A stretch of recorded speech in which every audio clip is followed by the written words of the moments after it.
بسم اللہ الرحمن الرحیم۔ ولید اور عمروس کے 2 سال جنگ کے بجائے امن اور سکون سے گزر گئے تھے۔ اس دوران ولید اور امونہ کے ہاں ایک لڑکا پیدا ہوا جس کا نام سعد رکھا گیا۔ عمروس اور سارہ کے ہاں بھی لڑکا ہوا اور اس کا نام حسن رکھا گیا تھا۔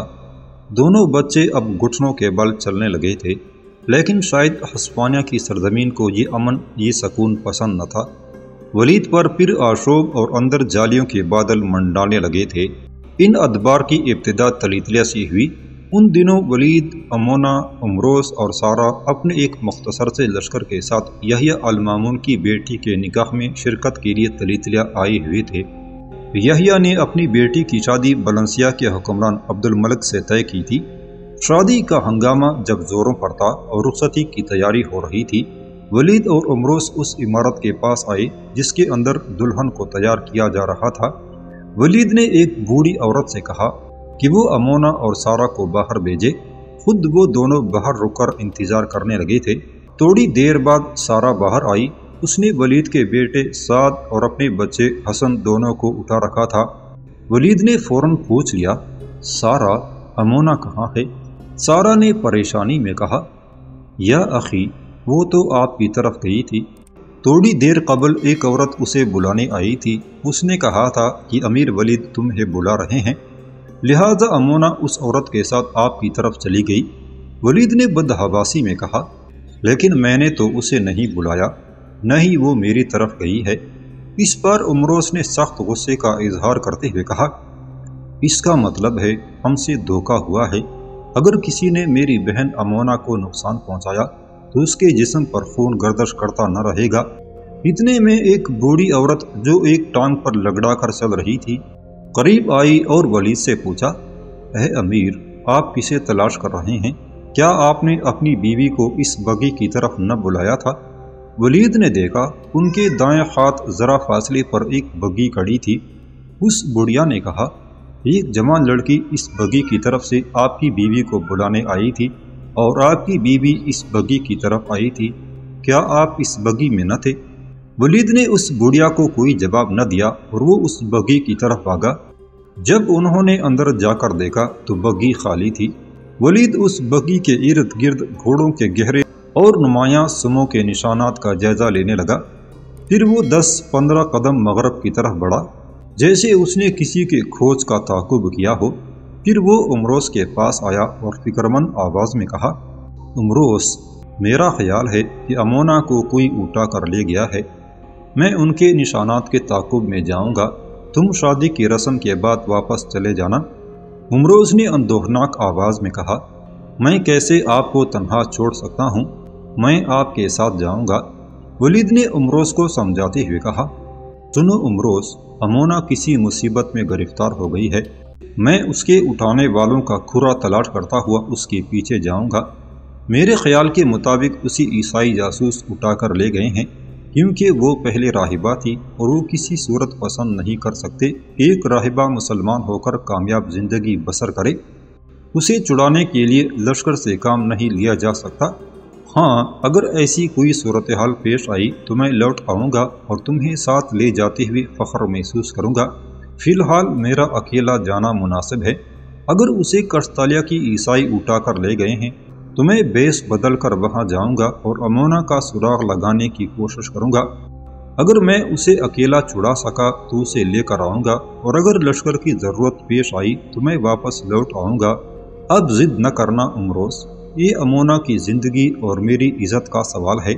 تم کسی سے یہ ذکر نہ کرنا کہ امونہ کو کوئی اٹھا کر لے گیا ہے۔ سارہ کو بھی منع کر دینا۔ ہاں، یحییٰ المامون سے علیحدگی میں تم میرے یہاں سے کوچ کرنے کی مجبوری کا ذکر کر دینا۔ اس کے علاوہ کسی کو کان و کان خبر نہ ہو کہ میں یہاں سے کس مقصد کے تحت کوچ کر گیا ہوں۔ میں اس بگی کے اندر بیٹھتا ہوں، تم میرا گھوڑا یہاں لے آؤ۔ سارہ کو مطمئن کر دینا۔ عمروس بیچارہ جواب میں کچھ نہ کہہ سکا۔ اس کی گردن جھک گئی اور وہ واپس لوٹ گیا تھا۔ ولید بگی میں بیٹھ کر عمروس کا انتظار کرنے لگا تھا۔ بگی بالکل خالی تھی اور ولید گہری سوچوں میں ڈوب گیا تھا۔ اتنے میں اسے کٹکا ہوا۔ وہ جب کود کر بگی سے باہر آیا تو اس نے دیکھا عمروس اس کا گھوڑا لا رہا تھا۔ ولید کے قریب آ کر اس نے کہا، میں آپ کو خدا حافظ کہتا ہوں، کاش میں آپ کا ساتھ دے سکتا۔ میں نے آپ کے گھوڑے کی خرجین میں کھانے کا سامان رکھنے کے علاوہ پانی کا مشکیزہ بھی بھر دیا ہے۔ آپ اپنے آپ کو کسی بھی صورت خطرے میں نہ ڈالیں۔ ایسی کوئی بات ہو تو لوٹ آئیے، پھر ہم لشکر کے ساتھ یہاں سے روانہ ہوں گے اور دیکھیں گے کون ہماری عزت کو محبوس اور مجبور رکھ سکتا ہے۔ ولید چپ چاپ اپنے گھوڑے پر سوار ہوا اور جو نشانات اس نے دیکھے تھے اس کے تعاقب میں وہ شمال مغرب کی طرف بڑھنے لگا۔ امروز نہایت مایوسی کی حالت میں کھڑا اسے دیکھتا رہ گیا تھا۔ ولید گھوڑوں کے سموں کا تعاقب کرتا ہوا شمال مغرب کی طرف بڑھتا رہا، یہاں تک کہ وہ اس شہرا پر چڑھ گیا جو الب ندی کو عبور کر کے کشتالیہ شہر کی طرف جاتی تھی۔ اب وہ جان گیا تھا کہ نصرانی امونا کو اٹھا کر کشتالیہ لے گئے ہیں۔ الب ندی کو عبور کر کے فرلوندا کی حدود میں داخل ہونے سے قبل ولید نے اپنا لباس تبدیل کر کے اپنے گلے میں سلیب لٹکا لی تھی، اور اب اس کا لباس ایک عام شہری کا سا لباس تھا۔ اس حالت میں گھوڑوں کے سم تلاش کرتا ہوا آگے بڑھتا رہا۔ آسمان پر بادل چھا گئے تھے اور بارش یا برف باری کا اندیشہ دکھائی دینے لگا تھا۔ ولید نے اپنی رفتار اس خیال سے تیز کر دی تھی کہ بارش یا برف باری کے باعث کہیں سموں کے نشانات دب کر نہ رہ جائیں۔ ایک روز شام ہونے سے کچھ دیر پہلے وہ کشتالیہ شہر سے باہر ایک پہاڑی سلسلے کے قریب رک گیا۔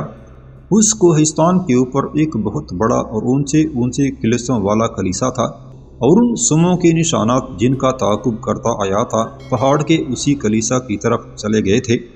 ولید کچھ دیر تک وہاں کڑا پہاڑ کے اوپر اس کلیسا کے محلی وقوع کا جائزہ لیتا رہا جس کی طرف سموں کے نشانات گئے تھے۔ آسمان پر گہرے بادل چھائے ہوئے تھے اور فضاؤں میں تاریکی گہری ہونے لگی تھی، شاید سورج غروب ہو رہا تھا۔ ولید کو رات بسر کرنے کی فکر ہوئی۔ اس نے فوراً اپنے گھوڑے کو ایڑ لگائی اور کشتالیہ شہر کی طرف بڑھا۔ شہر میں داخل ہو کر ایک کم آبادی کے حصے میں اس نے ایک سرائے کے اندر رات بسر کرنے کے لیے کمرہ لے لیا اور اپنے گھوڑے کو سرائے کے استبل میں بندھوا کر اس نے اس کے چارے دانے کا بندوبست کر دیا تھا۔ سرائے کے مالک سے اس نے کہہ دیا تھا کہ اس کا تعلق جزیرہ سارڈینیا سے ہے اور تجارت کی غرض سے کشتالیہ آیا ہے اور یہاں سے کچھ مال خرید کر سارڈینیا لے جائے گا۔ اس طرح سرائے کا مالک مطمئن ہو گیا اور کسی نے اس سے کوئی تعارض نہ کیا تھا۔ وہ رات ولید نے بڑی بے چینی کی حالت میں سرائے کے اندر گزاری تھی۔ اس کے ذہن میں ساری رات طرح طرح کے خیالات اٹھتے رہے۔ امونا کیسی ہوگی؟ اس پر سختی تو نہ ہو رہی ہوگی؟ کیا اس کلیسا میں اس کی عزت محفوظ ہوگی؟ اسے ضرور کسی کمرے میں قید رکھا گیا ہوگا اور شاید کلیسا والے اس پر مقدمہ چلائیں۔ ایسے اور بہت سے خیالات اس کے ذہن کی بھٹی میں آگ کے شعلوں کی مانند اٹھتے رہے اور وہ نیند سے کوسوں دور کافی رات گئے تک بے چینی کی حالت میں کروٹیں بدلتا رہا۔ رات کے پچھلے حصے میں اس کی آنکھ لگ گئی تھی۔ دوسری روز جب ولید کی آنکھ کھلی تو اس نے دیکھا باہر تیزی سے برف گر رہی تھی۔ گلی کوچے اور میدان برف سے اٹے ہوئے تھے، شاید رات بھر برف باری ہوتی رہی تھی۔ ولید نے جب کھڑکی کھول کر باہر دیکھا تو گلی کوچوں میں مرد اور عورتوں کے جھنڈ اپنے آپ کو موٹے اونی کمبلوں، چمڑے اور ٹاٹ کی چادروں میں چھپائے شہر کے مشرقی دروازے کی طرف جا رہے تھے۔ ولید پریشان ہو گیا تو وہ سوچنے لگا، یہ لوگ گروہوں کی شکل میں کہاں جا رہے ہیں؟ ان کا رخ شہر کے مشرقی دروازے کی طرف کیوں ہے؟ کیا یہ اسی کلیسا کی طرف تو نہیں جا رہے جس میں امونا قید ہے؟ کیا ارباب کلیسا امونا کی قربانی تو نہیں دے رہے اور یہ لوگ تماشا دیکھنے جا رہے ہیں؟ ولید نے فوراً اپنے ذہن کو جھٹک دیا، نہیں، ایسا نہیں ہو سکتا۔ پھر وہ آپ ہی آپ کہہ اٹھا، ضرور اس شہر میں انقلاب آ گیا ہے جو انگنت لوگ سردی اور برف باری کی پرواہ کیے بغیر ایک ہی سمت بھاگے چلے جا رہے ہیں۔ ولید اپنے بستر سے اٹھا اور سرائے کے مالک کے پاس آ کر اس نے پوچھا، اے دوست، یہ لوگ گروہوں کی شکل میں کہاں اور کس لیے جا رہے ہیں؟ سرائے کے مالک نے مسکراتے ہوئے کہا، تم اجنبی ہو، شاید تمہیں علم نہیں۔ سنو، اس شہر میں ایک راہبہ تھی جو یہاں سے با کر مسلمان ہو گئی اور ایک مسلمان جرنیل سے اس نے شادی کر لی۔ شاید یہاں رہ کر بھی وہ اس سے محبت کرتی تھی اور اس کے لیے کام کرتی تھی۔ کل یہاں کے حاکم لیسی کے جاسوس اسے مسلمانوں کے علاقے سے اٹھا لائے ہیں۔ اور آج شہر کے باہر کلیسا عیسی دور میں اس لڑکی پر راہبوں کی عدالت میں مقدمہ چلایا جائے گا جو کبھی اس شہر میں راہبہ تھی۔ ولید اب ساری حقیقت جان گیا تھا۔ اس نے سرائے میں پہلے کھانا کھایا، پھر استبل میں اپنے گھوڑے کے چارے کا انتظام کرنے کے بعد وہ سرائے سے باہر نکل گیا تھا۔ ولید سرائے سے نکل کر ایک عمارت کے چھجے تلے کڑا ہو کر کچھ سوچتا رہا۔ شاید وہ سوچ رہا تھا کہ کلیسا عیسی دور کے اندر سے امونا کو کس طرح سلامتی سے نکالا جا سکتا ہے۔ وہ فوراً حرکت میں آنا چاہتا تھا کیونکہ اسے خدشہ تھا کہ وہ راہب جو ایک عدالت کی صورت میں کلیسا عیسی دور کے اندر جمع ہوں گے، وہ جلد از جلد امونا کو مصلوب کر دینے کی کوشش کریں گے۔ ولید نے کوئی فیصلہ کیا، پھر وہ برف کے اندر تیز تیز قدم اٹھاتا ہوا دائیں ہاتھ کی طرف بڑھنے لگا۔ چند کشادہ گلیوں میں سے گزرنے کے بعد وہ بازار میں نکل آیا۔ یہاں وہ تھوڑی دیر ادھر ادھر گھوم کر کچھ تلاش کرنے کی کوشش کرتا رہا، پھر یکایک وہ ایک قصاب کی دکان کے سامنے رک گیا اور اس سے کچھ چربی خرید کر وہ شہر کے مشرقی حصے کی طرف بڑھنے لگا۔ چربی کو وہ اپنے دونوں ہاتھوں میں گھما کر اس نے ایک گولا سا بنا لیا اور اس گولے کو اپنی جیب میں ڈال کر وہ ان عورتوں اور مردوں میں شامل ہو گیا تھا جو امونا کے مقدمے کی کارروائی دیکھنے کلیسا عیسی دور کی طرف جا رہے تھے۔ کلیسا عیسی دور کے ارد گرد برف باری کے باوجود ایک میلے کا سا سما پیدا ہو گیا تھا۔ لوگ بڑی بے چینی سے مقدمے کی کارروائی شروع ہونے کا انتظار کر رہے تھے۔ سب سے پہلے کلیسا کے بڑے کمرے میں 2-3 پادری جمع ہوئے جنہوں نے ایک عدالت کی صورت میں امونا کے خلاف کارروائی کرنی تھی۔ جب تینوں پادری ایک شے نشین پر بیٹھ گئے تو انہوں نے امونا کو طلب کیا۔ ولید یہ کارروائی بڑے غور سے دیکھ رہا تھا۔ وہ فوراً ان پہرےداروں کے ساتھ ہو لیا جو امونا کو لینے گئے تھے۔ ایک پہرےدار نے جس کی کمر سے چابی لٹک رہی تھی آگے بڑھ کر اس چابی کی مدد سے کلیسا کا ایک باری اور آہنی دروازہ کھولا۔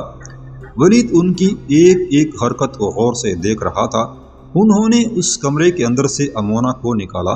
وہ سخت پریشانی کی حالت میں تھی اور اس کا رنگ پیلا ہو رہا تھا۔ جب امونا کو باہر نکال کر دروازہ بند ہونے لگا تو ولید بھاگ کر آگے بڑھا اور جو پہرےدار تالے میں چابی گما کر دوبارہ اسے بند کرنے لگا تھا اس سے منت کرتے ہوئے کہا، اے بھائی، میں ایک کمزور انسان اور تو کچھ نہیں کر سکتا کہ تم مجھے اجازت دیتے ہو کہ اس کمرے کے دروازے میں چابی گما کر میں اسے بند کر دوں تاکہ مجھے فخر ہو کہ اس کمرے کا دروازہ میں نے بند کیا تھا جس میں عیسائیت کی ایک مجرمہ کو رکھا گیا تھا۔ ولید کی آواز سن کر امونا چونکی اور بڑے غور سے اس کی طرف دیکھنے لگی تھی۔ ولید کی اس کی طرف پیٹھ تھی لہٰذا وہ اس کا چہرہ نہ دیکھ سکی تھی، تاہم امونا کی آنکھوں میں ایک چمک آ گئی تھی، شاید اس خیال سے کہ اس کا شوہر اس کے ساتھ ہے اور اس کی بے بسی اور مجبوری دیکھ رہا ہے۔ چابی گھمانے والا پہرےدار فوراً پیچھے ہٹ گیا اور ولید سے کہا، اگر تم اس کمرے کو بند کرنا بھی ثواب سمجھتے ہو تو میں تمہیں اس سے محروم نہیں کرنا چاہتا۔ ولید فوراً اپنی جیب سے چربی کا پھیڑا نکال کر آگے بڑھا۔ اس نے چابی گھما کر تالا بند کیا اور پھر چابی باہر نکال کر اس نے پہرےدار کی نگاہ بچا کر چابی کو چربی میں رکھ کر ذرا دبایا تو چربی کے گولے میں چابی کا مکمل اور صاف نقش بن گیا تھا۔ ولید نے چربی کا گولا جیب میں ڈال لیا اور چابی پہرےدار کو لوٹاتے ہوئے کہا، تمہارا احسان ہے بھائی کہ تم نے مجھے یہ اعزاز بخشا۔ ولید جب پیچھے ہٹا تو امونا نے اسے دیکھا۔ ولید نے آنکھ دبا کر اسے خاموش رہنے کا اشارہ کیا۔ امونا کے چہرے پر ایسا سکون اور ایسی مسکراہٹ بکھر گئی تھی گویا اس کے سامنے کائنات کے سارے دفینے کھول دیے گئے ہوں۔ امونا کو ان 3 پادریوں کی عدالت میں پیش کیا گیا۔ باہر تیزی سے برف باری ہو رہی تھی اور لوگوں کا ایک ہجوم تھا جو مقدمے کی اس کارروائی کو سننے وہاں جمع ہو گیا تھا۔ امونا جب عدالت کے سامنے کھڑی ہوئی تو ایک پادری نے پوچھا، کیا تمہارا نام امونا ہے؟ امونا نے بڑے سکون سے جواب دیا، میرا نام امونا ہے۔ کیا تو راہبہ تھی؟ ہاں، کبھی میں راہبہ تھی۔ کیا تو یہاں سے با کر مسلمان ہو گئی اور ایک مسلمان سے شادی بھی کر لی؟ یہ بھی درست ہے۔ کیا تم اپنی صفائی میں کچھ کہہ سکتی ہو کہ تو نے ایسا کیوں کیا؟ امونا نے بڑی جرأت مندی سے کہا، ہاں، میں نے اپنا مذہب تبدیل کیا ہے اور یہ کوئی جرم نہیں کہ نسل آدم ایسا کرتی رہی ہے۔ کیا خود تم لوگوں کے آباء و اجداد نے موسیٰ علیہ السلام کے بعد یوشع علیہ السلام کو نہ مانا؟ اور اس کے بعد وہ الیاس علیہ السلام اور یحییٰ علیہ السلام کو مانتے ہوئے عیسیٰ علیہ السلام پر آئے اور نصرانی کہلائے۔ اس کے بعد آخری نبی صلی اللہ علیہ وسلم آئے۔ چاہیے تو یہ تھا کہ عیسیٰ علیہ السلام کے بعد آپ کے اجداد ان پر ایمان لاتے، جس طرح وہ پہلے نبیوں کے سلسلے میں کرتے رہے ہیں، لیکن یہاں آ کر تعصب کیوں برتا گیا؟ اس لیے کہ نبی آخر الزمان صلی اللہ علیہ وسلم جن پر میں ایمان رکھتی ہوں عرب کی سرزمین میں پیدا ہوئے، اور تم لوگوں کو حسد ہوا کہ وہ تم میں سے کیوں نہ ہوئے؟ وہ اسحاق علیہ السلام کے بجائے اسماعیل علیہ السلام کی نسل سے کیوں ہوئے؟ ایک دوسرے پجاری نے گرجتے ہوئے کہا، رکو اور سنو، تمہارے پاس کیا ثبوت ہے کہ عیسیٰ علیہ السلام کے بعد بھی نبی آئے؟ امونا نے پھر پہلے جیسے جذبے میں کہا، خود توریت اور انجیل اس کی گواہ ہیں۔ اگر تم نے ان کا صحیح مطالعہ کیا ہوتا تو تمہیں ضرور معلوم ہوتا کہ حضرت یحییٰ علیہ السلام کے زمانے میں بنی اسرائیل کو 3 پیغمبروں کا شدت سے انتظار تھا، ایک الیاس علیہ السلام، دوسرے عیسیٰ علیہ السلام، اور تیسرے ہمارے رسول صلی اللہ علیہ وسلم جو خاتم النبیین ہیں۔ تم یقیناً یہ بھی جانتے ہوگے کہ جب یحییٰ علیہ السلام آئے اور انہوں نے لوگوں کو اپنے رب کی طرف بلاتے ہوئے تبلیغ شروع کی تو بنی اسرائیل کے مذہبی پیشواؤں نے ان سے پوچھا تھا کہ تم ایلیا یعنی الیاس ہو، مسیح ہو، یا وہ نبی جو سب سے آخر میں آئیں گے؟ یحییٰ علیہ السلام نے کہا تھا کہ میں ان میں سے کوئی بھی نہیں ہوں۔ پھر جب عیسیٰ علیہ السلام آئے تو بنی اسرائیل نے یہی سوال ان سے بھی کیا۔ کیا آپ جانتے ہیں کہ عیسیٰ علیہ السلام نے کیا جواب دیا تھا؟ انہوں نے کہا تھا، ایلیا یعنی الیاس علیہ السلام تو آ چکا ہے، مسیح میں ہوں، اور نبی آخر الزمان میرے بعد آئیں گے۔ ان سب باتوں کا تم لوگوں کو بھی علم ہے۔ یاد رکھو، میرا عقیدہ خشک عقیدہ نہیں ہے۔ ہمارے پیغمبر صلی اللہ علیہ وسلم کی رسالت توحید کا جو نظریہ اور رسولوں کا جو احترام پیش کرتی ہے، اس نے انسانیت اور آدمیت کو سمردار بنا دیا ہے۔ یاد رکھیے، ہر دور میں خدائے رحیم اپنے بندی کی اصلاح کرتا رہا ہے اور انسانیت کروٹیں بدلتی رہی ہیں، بلکہ اسی طرح جیسے موسیٰ علیہ السلام کے بعد بنی اسرائیل گمراہ ہو کر فنیقی قوم کے دیوتا بعل زبور کی عبادت کرنے لگے تھے اور حضرت الیاس علیہ السلام نے انہیں اس گمراہی سے نکالا تھا، ایسے ہی جب عیسیٰ علیہ السلام کے بعد زمین ظلم سے بھر گئی، انسانیت گمراہی کی تاریکیوں میں ڈوب گئی، خدا نے اپنے آخری نبی صلی اللہ علیہ وسلم کو مبعوث کیا، جس پر ایمان لانا پوری نسل آدم کا فرض ہے، ورنہ انسانیت کی حالت وہی ہوگی جو تابوت سکینہ کی بنی اسرائیل کے ہاتھوں ہوئی۔ تیسرے پادری نے گرج کر پوچھا، تم نے یہ ساری باتیں کہاں سے سیکھی؟ امونا نے پھر پہلے سے جذبے میں کہا، انہی اوراق کی مخالف سمت سے، جہاں سے تم لوگوں نے ایک سچے مذہب کے خلاف تعصب سے کام لینا سیکھا۔ میں جانتی ہوں تم مجھے انصاف نہیں دو گے، یقیناً میرا انصاف اسی روز ہوگا جب آسمان پھٹ جائے گا، سمندر پھاڑ دیے جائیں گے، قبریں کھول دی جائیں گی اور ستارے بکھر جائیں گے۔ اور اے راہبو، وہ روز محشر کا دن ہوگا، اس روز تم جان جاؤ گے کہ میں کس قدر حق اور صداقت پر ہوں۔ عدالت کے بڑے پادری نے امونا کو جھڑکتے ہوئے کہا، تمہارا گناہ ثابت ہو چکا ہے، اب تم خاموش رہو اور اپنے فیصلے کا انتظار کرو۔ تم نے خود اپنا گناہ تسلیم کر لیا ہے۔ تینوں پادری تھوڑی دیر تک سرگوشیاں کرتے ہوئے آپس میں صلاح و مشورہ کرتے رہے، پھر انہوں نے متفقہ طور پر امونا کو صلیب پر چڑھا دینے کا فیصلہ سنا دیا۔ امونا کا رنگ پیلا ہو گیا تھا اور باہر ہجوم کے اندر کھڑا ولید بھی اداس اور افسردہ سا ہو گیا تھا۔ ایک ہٹا کٹا اور خوب توانا و سرکش قسم کا محافظ آگے بڑھا اور امونا کے بازو پر ایک مضبوط رسی باندھ دی اور پھر وہ اسے کھینچتا ہوا اسی کمرے کی طرف لے گیا جس میں سے اسے نکالا تھا۔ دوسرے کئی محافظوں نے امونا کے گرد حلقہ سا بنا لیا تھا، ان میں وہ محافظ بھی شامل تھا جس کے پاس اس کمرے کی چابی تھی۔ ولید پھر بھاگ کر آگے بڑھا اور اس محافظ سے کہا، کیا میں اس کمرے کا دروازہ بند کرنے کی بھی سعادت حاصل کر سکتا ہوں؟ اس ہٹے کٹے محافظ نے، جو اس رسی کو پکڑے ہوئے تھا جس میں امونا کا بازو بندھا ہوا تھا، ایک خوب زوردار گھونسا ولید کے پیٹ میں دے مارا اور چلاتے ہوئے کہا، کمرے کا دروازہ بند کرنا ہمارے فرائض میں شامل ہے، تم کون ہو یوں آگے آگے آنے والے؟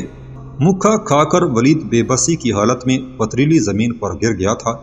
جس محافظ کے ہاتھ میں چابیاں تھیں اس نے ازراہ ہمدردی کہا، اسے مت مارو، یہ ایک مذہبی آدمی ہے۔ ولید کو گرتے دے کر امونا بیچاری کھٹ کر رہ گئی تھی۔ پر مجبور تھی، کوئی قدم نہ اٹھا سکتی تھی۔ ولید کپڑے جاڑتا ہوا اٹھ کھڑا ہوا تھا۔ امونہ کو محافظوں نے کمرے میں بند کر کے تالا لگا دیا تھا۔